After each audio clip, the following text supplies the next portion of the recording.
Hi everyone! Welcome back to my channel. It's me again, Maris. Kumusta po kayong lahat? Sana po guys ay okay lang po tayo. Panibagong araw kay panibagong upload na naman po ako ng video. So ngayon guys, ang ibabahagi ko naman po sa inyo, iga-guide ko po kayo kung paano pumunta po sa clinic po ni Dr. Chang, yung dental surgeons po na nandito. So guys, kaya ko po naisipan na i-vlog ito kasi nga marami pa rin pong mga kapwa ko OFW na nandito na nagtatanong sila kung paano po pumunta sa dental clinic ni Doktora. So naisipan ko lang na para makatulong po sa iba, bakit hindi ko gawa ng video na lang para may guide po sila na hindi po sila mahihirapan, 'di ba? So guys, yun lang po. So ayaw ko na pong patagalin pa. Let's go! Guys, nandito na po ako ngayon sa Homantin MTR sa may Exit B. So dito po mag-uumpisa yung pag-guide ko po sa inyo guys, papunta po sa dental surgeon kay Dr. Chang po. So guys, kapag ka nandito na po kayo sa Homantin, mag-exit po kayo sa Exit B. Ayan. Ito po yung Exit B. Ayan, ang laki po ng sulat na Exit B. Tapos may Circle K po dyan. Tapos meron pong escalator. Ngayon, akyat po tayo doon sa taas. So dahil tamad ako maghagdan, mag-escalator po tayo. Guys, huwag kayong mag-alala. Nasa tamang tour guide po kayo. LOL, diba? So guys, kaya ko po nasabi yon dahil taga Humantin po ako. So ngayon, 100% po na hindi ko po kayo ililigaw. So guys, pagka nandito na po sa taas, meron po tayong makikita na exit B1 at saka exit B2. So dito po tayo pupunta sa exit B1 guys. Nakaturo po siya guys sa kaliwa. Pero bawal po mangaliwa, LOL. So dito po sa kaliwa guys, makikita po natin ang footbridge. So magpo-footbridge po tayo. Ayan. Ito po yung footbridge dito guys, ang ganda. Wow! Tapos guys, kapag mayroong mga okasyon like Christmas or Chinese New Year, nilalagyan po nila ng mga display. Like mayroon po silang mga pailaw or mayroon po silang ilalagay na lantern. So guys, ngayon po ang weather dito sa Hong Kong ay ano po siya, cloudy. Kaya kung mapapansin nyo sa camera ko ay foggy siya na hindi po siya malinaw. Tapos phone ko po ay low quality lang siya kaya ganyan lang po yung color niya. So guys, pagka nandito po kayo sa footbridge, diretso lang po hanggang doon po sa dulo. Huwag po kayo kumaliwa or kumanan, baka po maligaw kayo ng landas. LOL. So guys, siguro guys, napapansin nyo na sa tuwing may nakakasalubong akong tao, kinakat ko yung video ko or tinatapat ko siya sa floor.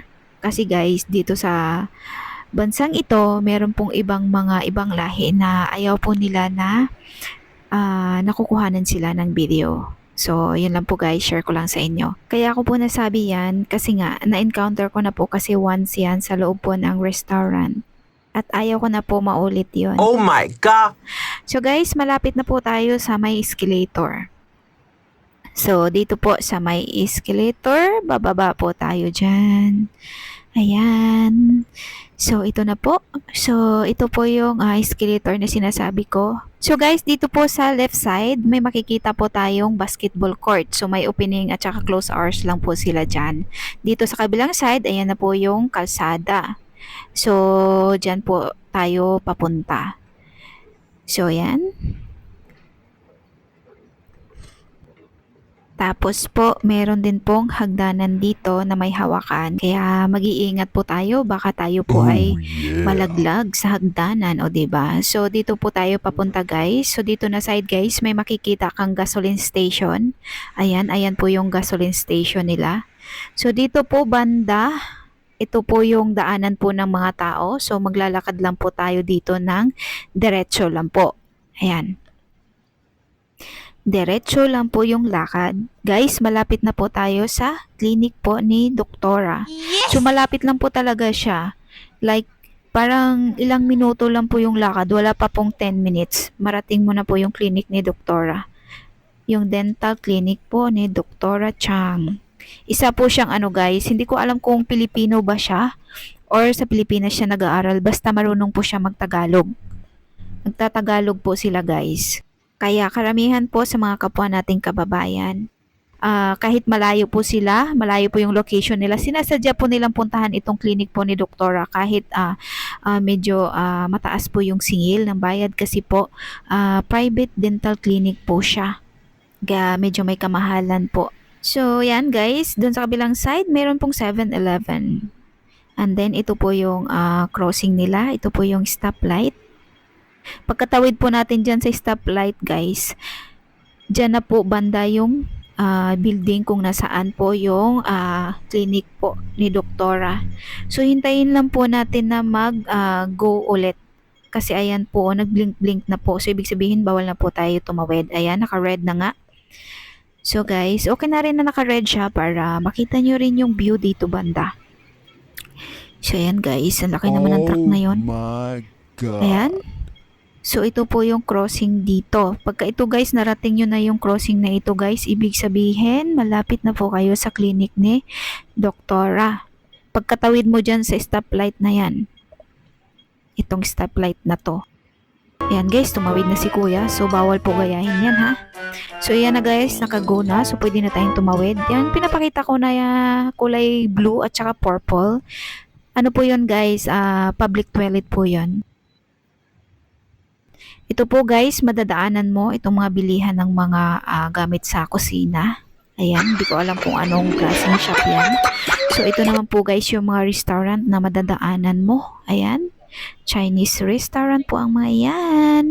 So marami po talagang kumakain dyan. Araw-araw ako dito dumadaan. So guys, ito pag nakita mo to, ayan, katabi na po yung building kung nasaan po yung clinic po ni Doktora. Ayan, ito na po. So, nandito na po tayo. Yes! Diyan naman po guys, sa kabilang side, ito po yung bilihan ng mga noodles. So, ito po yung Yuntat Commercial Building kung nasaan po yung clinic po ni Doktora. So, nakalagay po dito sa wall. Ayan. So, ito po yung mga shops sa loob. Ayan. Ayan, ibang clinic po yun guys. So, dito po tayo papunta kay Doktora Chang. Ayan, dental surgeons po. So, nasa first floor lang po siya, 1C. So, ayan, tara, puntahan na po natin. So, wag mahiya, pasok lang po. Oh yeah. Ayan, tapos mayroon po ditong lip. Ayan, maglilip po tayo. So, press mo lang po yung number 1.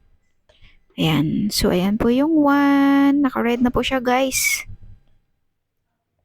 So, dahil nasa first floor lang po ang clinic ni Doktora, andito na po tayo agad. So, ayan. Turn left. Ayan, ito na po agad yung clinic ni Doktora. So, open po siya, guys. So, ang kanilang consultation hours, guys, Monday to Saturday, open po siya ng 9 a.m. hanggang 6:30 po ng gabi. Ayan, pag Sunday at saka mga public holidays po guys, ay appointment daw po. So, tawag na lang po sa kanilang number. Tara, pasok po tayo sa loob. So, dito naman po sa loob guys, meron ditong papel. Isulat mo ang iyong pangalan, edad, phone number, at saka kung ano po yung purpose. So, guys, meron pong mga calling card. Pwede ka pong kumuha ng calling card at pwede mo pong bigyan ng iyong mga friends. So, dito po sa loob ng clinic po ni Doktora, meron pong mga upuan, tapatan po yan. So, meron din pong mga magazine para pagka naghihintay ka, hindi ka maiinip po. Ayan, pwede ka po magbasa-basa dyan. So, guys, dito po sa clinic po ni Doktora, ito po yung window niya. So, dyan ka po dumiretso ka agad pagkapasok mo. Tapos guys, meron ka po ditong makikita, meron po siyang aircon at saka meron din po siyang TV. So guys, by the way, bago ko po makalimutan guys, nakapag-inquire na po ako. So ang bayad po sa pabunot ay 500 HKD po at kapag wisdom tooth naman po ang iyong ipapabunot, ang bayad po ay 2,500 HKD po yon. Tapos guys, kapag ka gusto nyo magpalagay ng pasta at saka braces, meron din po sila pero hindi ko na po na-inquire kung magkano po ang bayad. Yun lang po. So guys, dito na po magtatapos yung aking video. Sana po may natutunan kayo at na-guide ko po kayo ng maayos. At alam nyo na po kung magkano po yung babayaran nyo kapag kayo po ay magpapabunot ng ngipin. So guys, kung kayo po ay bago pa lang po dito sa aking channel, please huwag nyo po kalimutan na i-click yung subscribe at saka pa-click ng all bell para ma-notify kayo sa aking mga susunod na videos na i-upload. So guys, thank you so much. Lalong-lalo na po sa mga taong nandyan palagi na nakasuporta po sa akin. I love you all. See you sa next vlog. Bye everyone!